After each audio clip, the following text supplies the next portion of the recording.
The year was 1718, the twilight of the golden age of piracy.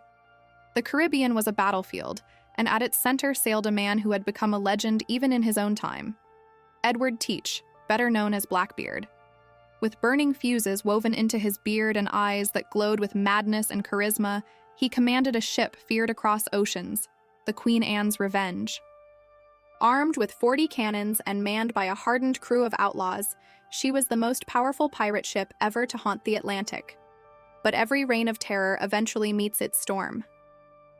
In June 1718, as Blackbeard sailed the shallow waters near Beaufort Inlet, North Carolina, his fortune turned.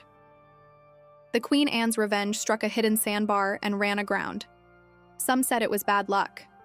Others believed it was deliberate, a calculated move to scatter his crew, hide his treasure, and disappear before the British Navy closed in.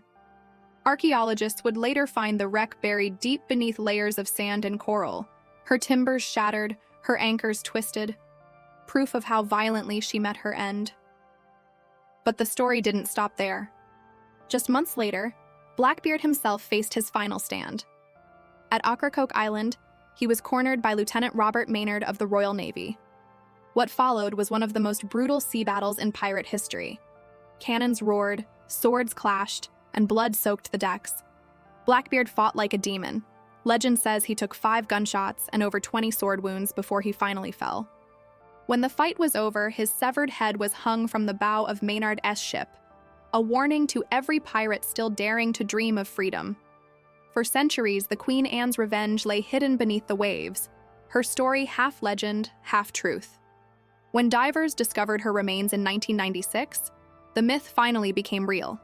Cannons, gold dust, tools, and relics still whispering of her violent past. The sinking of the Queen Anne's Revenge wasn't just the end of a ship. It was the death of an era, an age of rebellion, greed, and courage swallowed by the sea.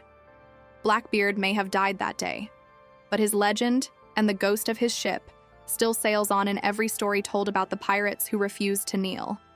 Because the Queen Anne's Revenge didn't just sink, it became immortal beneath the waves.